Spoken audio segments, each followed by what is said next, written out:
a round of applause. We're going to have the final panel session now. And the topic we'll be discussing is on the talent gap,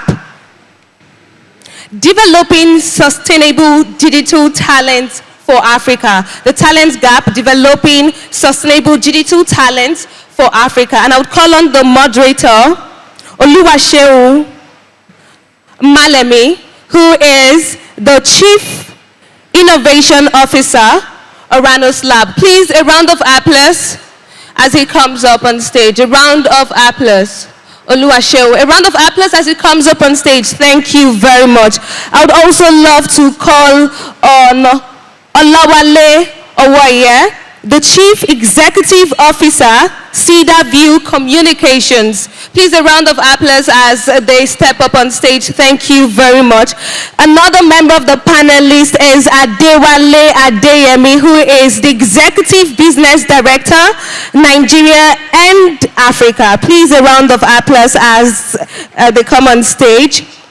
We also have Olusola Teniola, who is the Director, Strategic Business Initiative. A round of applause as they come up on stage. Thank you very much. And finally, to complete this panel session today, we have the head startup, Lagos Innovative, Lagos State's Employment Trust Fund. I'm talking about no other person but Hakeem Onasanya. Ladies and gentlemen, please, a round of applause as it comes up on stage. And just to reiterate that the conversation that we'll be having today is the talent gap, developing sustainable digital talents for Africa. Thank you very much. Thank you very much. Good afternoon, or closer to good evening. Thank you very much, everybody. My name is Olusegun Maleghemi, for those of us who are still here. We've had a long day, and we've touched on many things. I think it would have been unfair if we did not touch on that soft part which is really affecting a couple of us in this space. For those who don't know, I think I have been in this sector for almost all my life, close to 2 decades. I was telling everybody that I seem to know everybody on this panel, excluding Hakeem, for almost 15 years, right? And we've done very good work. Some of the work I have done in my past life was to, when moving from 2G to 3G, I think I was personally responsible for most of the backbone expansions across West Africa. Nigeria, Niger, Togo, Benin, Ghana, and it's great work. And we've seen massive growth in technology. And we've also seen an increase in the number of people who are typically playing in the technology space. More people want to get into tech. But if you look at the numbers, look deeply at the numbers, something I personally have observed is there's an increase in the soft side. I was telling somebody that if this was a tech event, this hall will be full and we'll be sitting on each other's heads.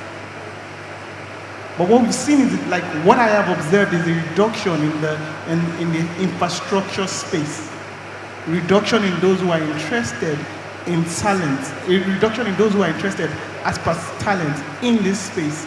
And if it's something that I feel we should talk about, because it's important. Many of the names are old names. Everybody on this panel, you look at even Carl. Carl started a long time ago. You talk about Linda, on and on, many old names, right? How do we get people, how do we get young people to come into this space and, take over some of the great work that has been done by many of the pioneer leaders in the industry?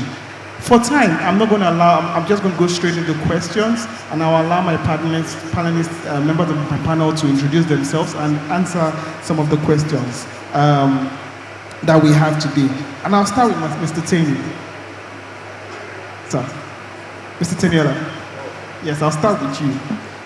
You've been in the space for quite a bit. How do you see the sector over the past decade, right? And also into the next decade? what do you think are the real business and technical opportunities in general? I think we should start with that because you've been in the sector for so long. How do you see the space? What do you think is the future of this space? Oh, thank you. And my name is Olusola Teniola. I work for ipNX. And as you said, I've been in industry for quite some time. What I've seen is that there's been an evolution in technology and an evolution in the type of skill sets that were important. Maybe at the beginning it's very, in my opinion, concentrated on technical skills predominantly. A lot of the work that I was involved in involved research and development. And as you can see, it attracts that sort of drive that is around innovation, around moving the technology much further forward than we had in the past. I think now I would argue that there's a lot more software influence. Then I think when I started back in 1989, 1990, there was still a lot of predominance of hardware. So the skill sets required were hardware, a bit of firmware, and software was just starting to be adopted in the industry. But I think that's totally changed now. I think now there's a lot more predominance and reliance on software skills. And I think that a lot of the digital talent out there is attracted by those areas that are deemed funky, if you don't mind me saying, or sexy. I'm not saying our industry is boring, but I think that a lot of the issues that surrounds our industry is to do with trying to get the balance in between understanding systems, very large systems, complicated systems, hardware and software. So if you have that combination of skill sets, you tend to be attracted to our industry. And then obviously, a lot of the software startups are a lot more when they're based around software development because the tools are more readily available. So digital tools around software development in terms of small scale and large scale app developments are readily available. Unfortunately, in our industry, it's on the job, fairly on the job. Curricula isn't taught. I don't think right now in the university that they have a subject called digital infrastructure. I don't think that topic exists. It's still based on traditional subjects. And then I think that if you have the opportunity to enter into a company, you might start in one segment of that organization. And it takes a certain type of individual to get cross-sectional, cross-functional skill sets to actually understand the whole dynamics around digital infrastructure. You know, there's towers, there's data centers, and there's obviously optic fiber. In terms of data centers, that seems to be a new phenomenon. When I started out, they were called captive offices, where you just put in your servers and they just cool down. But now there's a commercial business being made out of those infrastructures. So I think that with time, I think that the digital talent will see some level of approach that can be done at the university level, at government level, and also with industry, because that web of interconnection needs to be put in place so that the new talent that's there have the skill sets that have been taught at the education level, and they find some level of attractiveness in the digital infrastructure space as we know it right now. Thank you. Thank you very much. You seem to be very, very optimistic, and that's a good place to come from. That's a good place. Thank you very much. But the question is, and I'm going to take us back, and maybe Adewale, you can help me with this. Why is there this gap, though? Why is there this noticeable gap in younger individuals' participations in the digital infrastructure sector?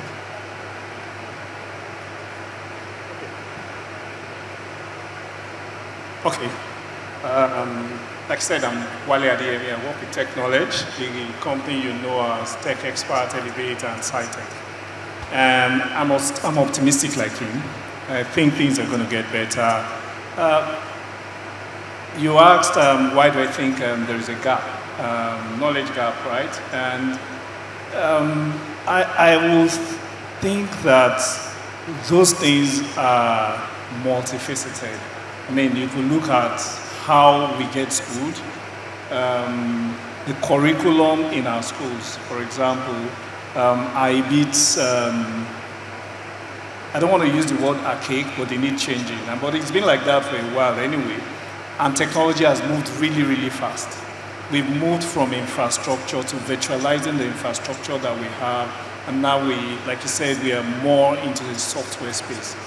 And I think that change was very quick. Our educational system did not try to meet up.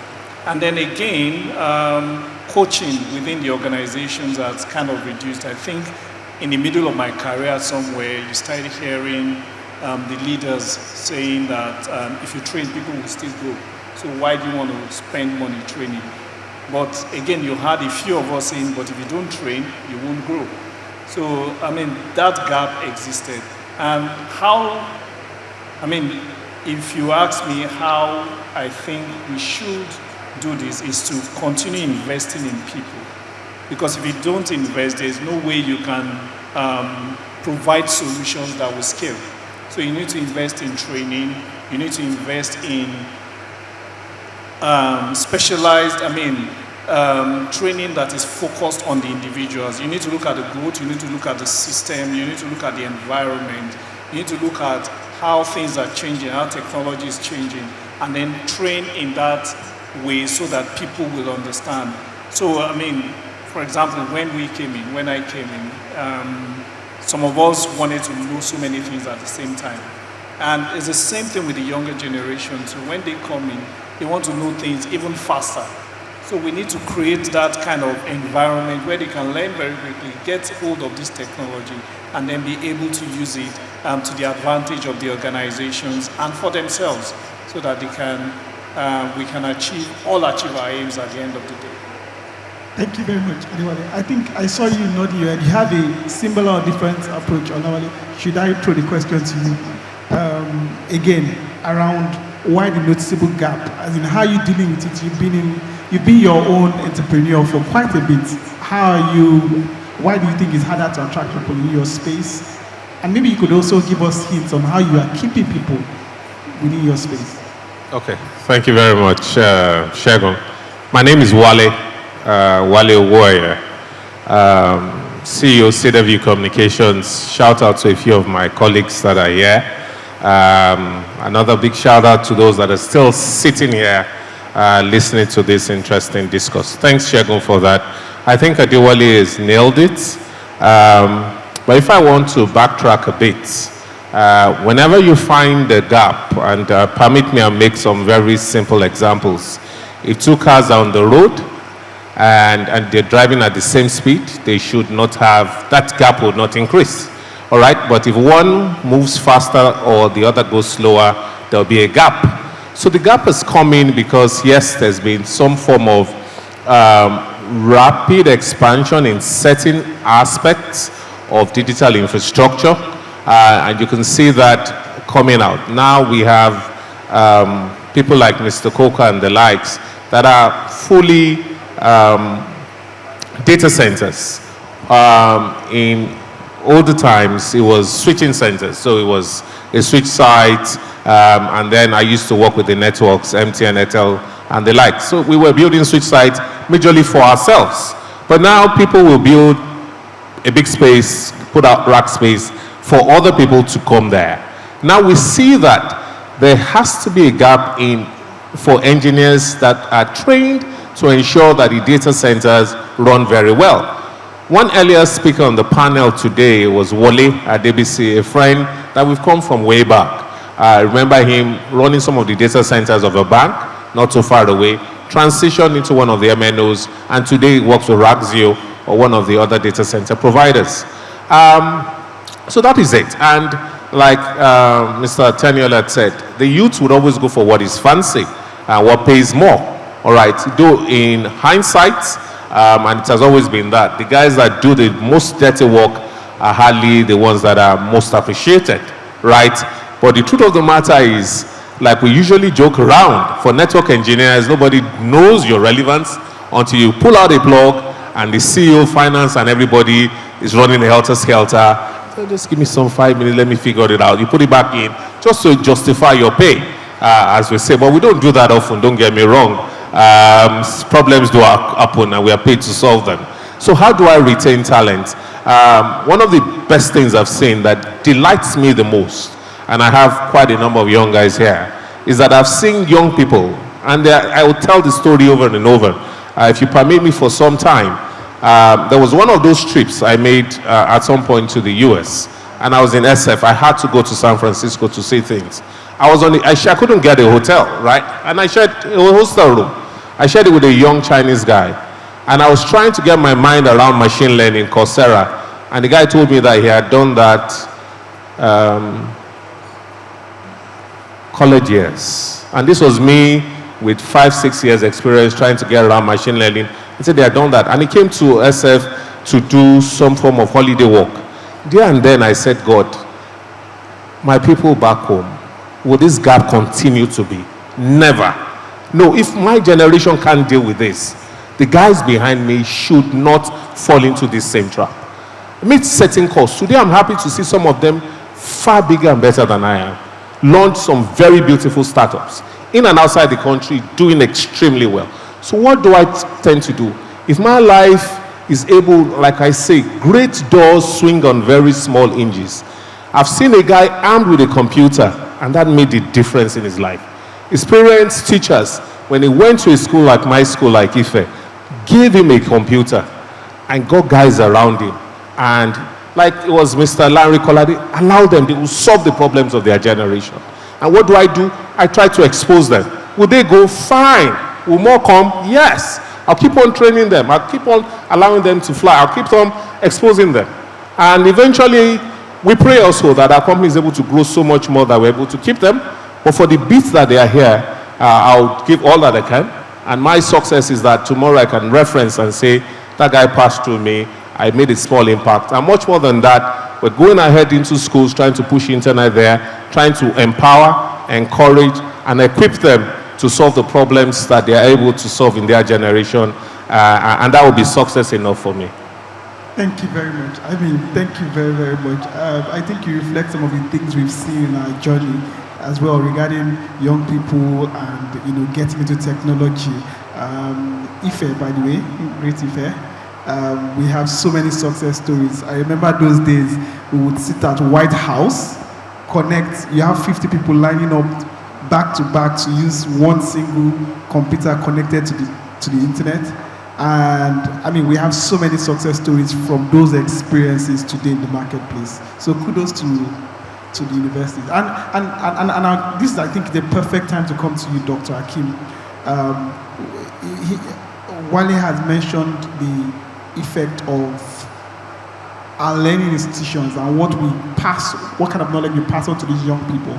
I think we begin to ask ourselves, from a government perspective, and you represent government here, unfortunately. You might not be the honorable commissioner, but you represent government, so you're going to be on that hot seat. What is government doing around, and government can say they are ensuring that knowledge is being passed across. They are setting up learning programs. But if the learning programs are skewed towards one sector, a decade from now, we will have a massive deficit in the other sector. We would not be able to maintain some of our infrastructures as we should. And forgive me, the question is extended. I give other nations, right? Today, most of the manufacturing is done in China, not in the US, because a certain sector cuts their attention and they let one go. What is government maybe not doing? What do you think they should do to ensure that there's a balance and there's no deficit as we currently envisage today? Okay, thank you very much. I think beyond representing government is also representing the younger generation. So in case I give rebuttals to some of the things you said, apologies in advance. But I like the analogy of the two cars driving at the same speed. All things being equal, you expect them to get to the same destination at the same time. But what we've had is that disjoint between the academia and the industry. And just like a friend will say, the problem didn't age well. It gets getting complicated year on year. And where did the problem start from? First, the government will have to take the bullet, whether we like it or not, because the academia cannot meet the pace of industry without the right set of investment in our tertiary education. The private sector is investing in itself rapidly. And I say an example of that is the fact that for every bank in Nigeria that has a banking school for entry level, it is a big blow on faculty of banking or management in every university in Nigeria. Why do you have to take someone who studied banking and finance for 4 years, NYSC, bring him into a bank, what he's supposed to know, and the bank is saying, I don't trust that you know anything. I'm going to take you through 6 months of training. The question is, what did he do in the school for 4 years? And the question, and that is happening across a lot of sectors. And that is because understanding that the pace of acceleration is different, but understanding the enormity of investment that has to go into it. The part of the education system that is actually trying their best to do it are the private universities. And we can see that employers of labor are now beginning to ask for private university graduates in certain sectors because I am sure that they taught you well. Now, this is not to say that the quality of our teachers in universities is low, but the question is, no matter how good you are in teaching how to use Motorola, whoever you graduate cannot touch an iPhone, even if you're the best Motorola teacher ever. So I think that lack of investment in the tertiary education system is something that has complicated that gap. And now, how has the system responded to it? The industry is now saying, we will still bring you in, but we will train you for some time. And because we will train you, we will not pay you well. Because I'm investing in you. Why should I pay you millions of naira if I'm still going to spend the next amount of money training you?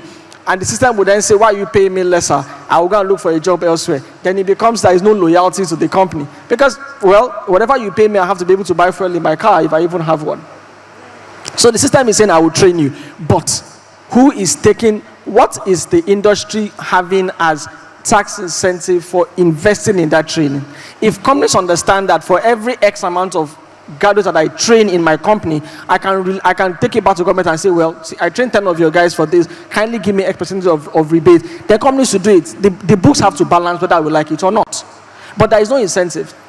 An example of that incentive would be thanks to the incentive for private organizations to, to repair roads in Nigeria. If not for that, we wouldn't have known that concrete roads can be better than asphalt, if not for Dangote trying it.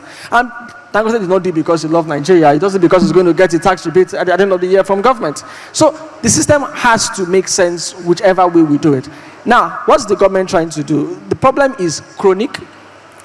You can't, okay, so I'll give an example because I'm a trained doctor. You clearly can't treat diabetes by saying eat fruits on Monday. No. You clearly have to get to the source, you clearly have to give medications, and then start the journey. Now, what that needs to be done is, what the government is doing is, can we then help people get into careers that have low barrier to entry? Which is where the software developers are beginning to start to say they are closing the gap. Because the barrier to entry is low. The only thing you need is a laptop. You don't need to know where Silicon Valley is to say you're a developer. But that is different with hardware. It's completely different. And that is where we always go the easy route, and we have tried to solve it in this route. Even solving the software, we're not solving it properly, because we are almost doing quantity over quality. So I think, so that's what we're doing. But in terms of what should happen for the hardware is, first, maybe also to take the bullet to people who are finished. For every Nigerian who studied in a federal university or a state university, I think there is that burden to go back to our institutions and then say, well, though I went through a hardship coming out from this university and I'm doing this, can we start to give back? And let government recognize that in a way. Because we envy universities abroad. We say Stanford has one of the highest donations from alums. Well, alums give the money. Can we say that for our own institutions back home? Because it is getting very glaring. The government cannot fund tertiary education the way it should. People are saying, government, take your hands off tertiary education. Let these people make their money. Provide student loans for those who want to do it. But until we do that, we need that support, which is people having to say, an example is, can we even start setting up, our plants, our centers within tertiary institutions? If anybody has visited University of Ilorin, you can almost drive from the gates of University of Ilorin to the first car park and you will drive almost 20 minutes, and it's just free arable land, nothing even planted. Can we have private, or can government allow private firms to set up their companies within the universities? By doing that, the students are exposed to what the future is. They are beginning to understand that, well, this is what I've been taught in class, but that is not clear. That's clearly not what they're doing. Without Stanford University, there cannot be a Silicon Valley. So we need to have that. Government needs to be open to say, let us take the bullet. We've not done what we should do. Can we allow the private sector to come in? The cost of getting the landed property in a tertiary institution will be cheaper than getting one outside the tertiary institution. Allow them come in there, allow them build, so that the students have that connection. Another thing is bring industry into academia. Now, I say that the academia is very protective of itself. Like, professors don't want you teaching their students because they think you've not done a PhD. They don't have to do a PhD. Bring them in as adjunct lecturers. Let the students understand that, well, this is what I've taught by the book, but this is what the industry entails. This is what I need to know. This is what I need to become.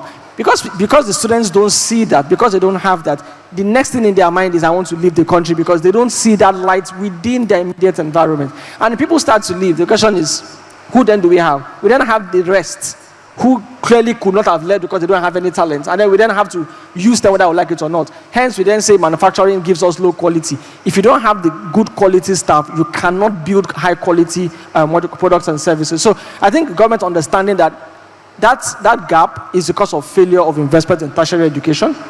And how do we do it? Incentivize the private sector to come in and close that gap. Let them build. I like the fact that Nord Factory, the producers of Nigerian made vehicles, has a plant in the University of Lagos. So you can imagine a student who wants to go into automobile, seeing that is a factory. He goes in there, is exposed. Can we have more of that in institutions? And maybe for private institutions who want to help close the gap, can they be incentivized? If you train 500 graduates in 2 years to work with you, can you get X amount of gap? The private sector will start building schools themselves, because everybody wants tax incentive. Everybody wants more profits. Thank you. Thank you very, very much. I mean, that was a mouthful. Round of applause for that. Unfortunately, one of the only things that stuck in my head was when he mentioned Ilori. I thought he was trying to drag Ife, and compare both schools together. But we'll be fine. We'll be fine. But thank you. That is very, very insightful, right? I think it's also it could be a larger session by itself.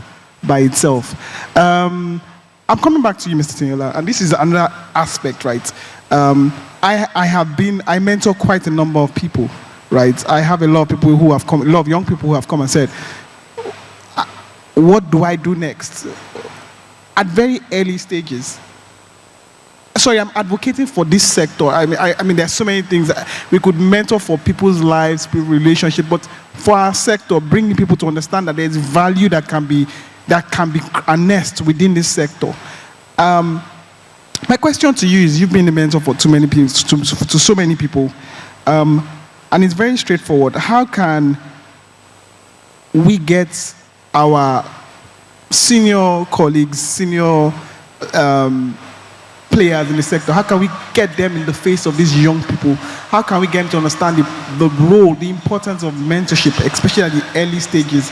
How can we also, really just get them to take it as a sense of duty to inspire the next set of leaders that will drive the infrastructure space that we serve in today? I know we're having a conversation earlier at the back around succession planning within the space. How do we ensure that there is a plan for many of these great, look at the likes of Microsoft, Google. It has evolved beyond the owners. Apple, the owner is passed on. How do we?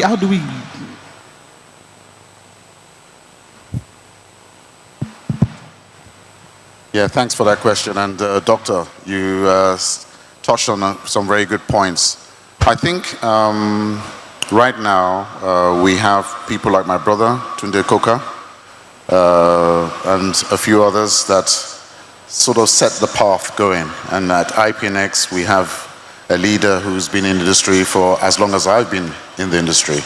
Maybe mostly exclusively in Nigeria, for instance. I've come from different parts of the world, but still, the same issues are there. How do you let go? When is it the time to leave that stage? And do you feel confident that you have the right set of people to take it to the next level. Because I'll tell you something. Wale touched on some point. He's right. So, I mean, I don't want you to calculate my age, but I'm not quite on the 6th floor, but I'm getting close there. So my skill sets and my focus were in the switching fabric networking core area. But then I had exposure, like you said. So the university that I was incubated itself with companies that gave you exposure to technology. So you weren't just doing the academics, you were doing the...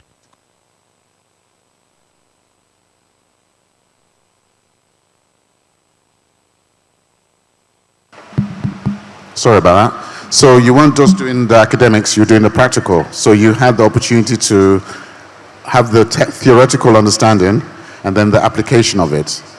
I mean, in this day and age, we talk more of skills, especially digital skills. So unless the young digital talent has access to those platforms, the tools, the environment to actually demonstrate their talents, then it goes, well, it doesn't become a productive element to the organization. So what we need is essentially those that have had those experiences to create not only the awareness in the industry, that a certain career path can take them to be at a level where they can attract the necessary funding to do a startup that is building the next hyperscale. For instance, I'll just give an example. Or to create infrastructure that fills the gap that we know that we need in Nigeria. It's essentially having them also to be aware that they need to create an environment where those in university understand that there are these opportunities, and when I speak about opportunities to actually develop your career in the fiber industry, or in the data center industry, or in the tower industry, and how the whole ecosystem works. I think it's quite, at the moment, disjointed. I mean, you can have diasporans who, a bit like myself, or like Tunde, or Funke Opeke, I think you mentioned, in the program, who have come from diaspora and are willing to sacrifice and put themselves on stage, make themselves present, to actually demonstrate that there is a career path you can take and that you can lead great companies to actually fill the digital gap. But those are not so many. I mean, it's very challenging to actually build digital infrastructure. Not to say it's impossible, but I think the tenacity for the youth at the moment is that they want the glamorous jobs. They want the quick wins. And those quick wins are measured maybe in 3 years, 4 years after you graduate. But in our career, I mean, you're talking about 10 years, 15 years. I mean, I'm talking about almost 30 years now I've been in the industry, or even slightly more. Tunde is probably the same. So there's a longer threshold before you can reach that top level. So I think for us as mentors, if we take that message to them that there's a rewarding career, it's actually very exciting. You're actually making significant changes to lives of millions of people. I mean, GSM, for instance, when it started out, I remember when I was in the labs working on this protocol, thinking it would only affect maybe 2 million, 3 million people. It's billions of people that you can impact. And I think there's a lot more that you get from that you've been able to impact the world and move it to another level from where it was maybe decades ago. That gives some form of comfort. So I think there needs to be that environment that brings those that are in the industry, that are almost exiting, to engage with those that are just coming in, so that they can see a pathway to progress their career. I think that's the best way. Now, on the succession part, which is a complicated issue, I think we mentioned it, succession planning should be a process. I truly believe it should be a process. It shouldn't be done ad hocly. I mean, there's some idiosyncratic issues in our culture. People don't like to say that they want to leave or they're going to die. That's taboo. But there's a realization that, there has to be a legacy left after you've put in all your effort in developing a great infrastructure company, for instance. You need to be able to find a process that fits the organization in a way that the right talents and skills are identified probably at a very early stage. Not when they're probably at the executive level. I would argue, as soon as you see that there's talent, yes, you can refine it. There's no problem actually them teaching different proprietary, I would say, quote unquote, systems, but there's something beyond just the technical hard skills. There's the softer skills. How to manage diverse remote working employees, for instance. So you have to have systems that, and an appreciation that the softer skills will be able to mold and address this global talent that's out there, as well as local talent that you might have. Otherwise, it becomes ad hoc and it tends to fail. And I think that's an area that I think research and development should look at, and also that we should start to adopt in Nigeria. Thank you. Thank you very much. I think it's important sometimes if it's, and I'll reemphasize that point. If it's ad hoc, it tends to fail. You need to plan it. You need to find the right people with the right, who understand the visions behind these organizations. You need to take time. It takes time to train them and, try and just incorporate the right culture that would keep those companies going.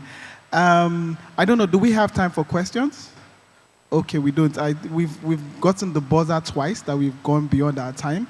I'm just going to start from the end of the room, Wale, and we'll come all the way to Dr. Hakeem. Parting statements around talent in our space from the primary, secondary, tertiary, in organizations, in Nigeria, Africa, the world at large, whatever your parting speech might be. All right, tough one. I think the word out there might be a cliche. Wherever we are, whatever stage we are, let's just keep pushing it. And always, and I'll say it this way, right? A candle loses nothing by lighting another one. Share that knowledge with someone. Share that opportunity with another person, and we are all the better for it. Thank you.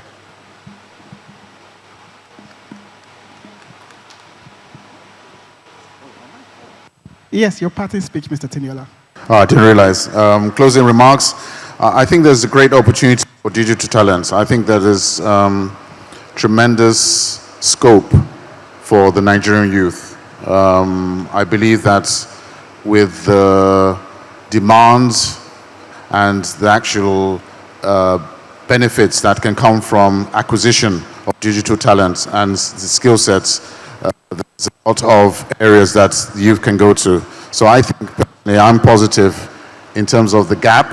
I think it will be filled if governments, the schools, and the companies out there can collaborate and form an alliance that creates an ecosystem where it's synergistic and it creates an opportunity for those with digital talents to come on board to create the next unicorns that will drive Nigeria forward. Thank you. Mr. Wale. Okay, so I'm just going to go to what I learned from my very first manager. And his name is Felix Onjoku. And he told me that, he said, Wale, I'll teach you everything I know because that's the only way I can move up. If I don't teach you, I won't move up. So he taught me everything he knew and he moved up. And then I moved. And that's the rule that I've followed in life generally. And I think that's the way we can start by bridging this gap, letting the people behind us know everything we know so we can move up and learn new things. And learning is continuous. And for our companies, where I work currently, what we do is we create customized learning journeys for everybody that comes in. And you can, from that, using AI, using technology, you can know where each person will fit in. Somebody might come in as a techie, and in 6 months' time, you find out that this person just has a buzz. And he himself finds out that he's probably a person, a people leader. So we should allow people to be able to flow around where their careers will learn and grow up and let learning be continuous. And in that, we'll be able to fill in the gaps, fill up the gaps, and ensure that these things don't happen again, and then we can grow as a nation and as a community. Thank you. Thank you very much. To round up, Okay. Dr. Hakeem. Thank you very much. I think I would come in from the government and the policy angle, and the thing is two things. One, if we say there is a gap and we don't have data to analyze that gap, then we are not ready. I keep saying that if anybody says we don't have enough doctors in Nigeria, what I'll ask you is, are you saying we don't have enough consultants? Are you saying we don't have enough medical officers? If you say consultants, I'll say, are you saying we don't have enough pediatricians? So we need to be very specific. Where are these gaps and how are we trying to close them? Two is that the private sector has a huge role to play in helping. They don't have to own it's not their problem, it's the government's problem, but the private sector needs to help the institutions to solve that problem. The cheapest way to get talent is via our tertiary institutions. It's cheaper than trying to train entry-level talent yourself. So I'm advocating that the private sector works hand in hand with these institutions. If each bank can take just one faculty of management science in every university and ensure that at least we can channel our CSR towards supporting and giving these people better infrastructure, better exposure to the lecturers, we will dish out thousands of banking and finance graduates that do not need you to then invest more in training them when they're done. So the problem exists, but one person cannot solve it all. We need to come together to solve it. Thank you very much. Thank you. Round of applause to members of this panel. I appreciate your input. And I'm not going to end up with my thoughts on the sector. I'll take what the panelists, members of my panel have said. It's not as bleak as we think it is. We have the natural resources in terms of people. It's now time to refine it. All of us have a role to play in that, and we need to start as early as possible. There's so much work that needs to be done in terms of how we showcase the sector, how we pass knowledge by virtue of our curriculum. There's a lot of work that needs to be done by our mentors. The business opportunities are there, taking the person on, giving the person the first opportunity. In the startup sector, we call it first check. The first opportunity to understand what the sector could do to their lives and how it could change their lives and change their environment. But I'll stop here. Thank you very much, and hopefully we can take it from here in the next discussions. Thank you. Thank you very much, ladies and gentlemen. Please, a round of applause for our panelists and the moderator. Thank you. Quite insightful and intriguing conversations. Can we come together for a photo session, please? Thank you. Thank you. Thank you very much. As we wrap up today's event, Malami asked a very profound question, and it was, what is the government doing? And I find that question really profound, but way beyond just asking what is the government doing, Hakeem also made reference to the fact that it has to be collaborative. So we've gone beyond competition to collaboration. We have to work hand in glove to ensure that we carry everybody along, the private sector, government, education. It's important that we come together.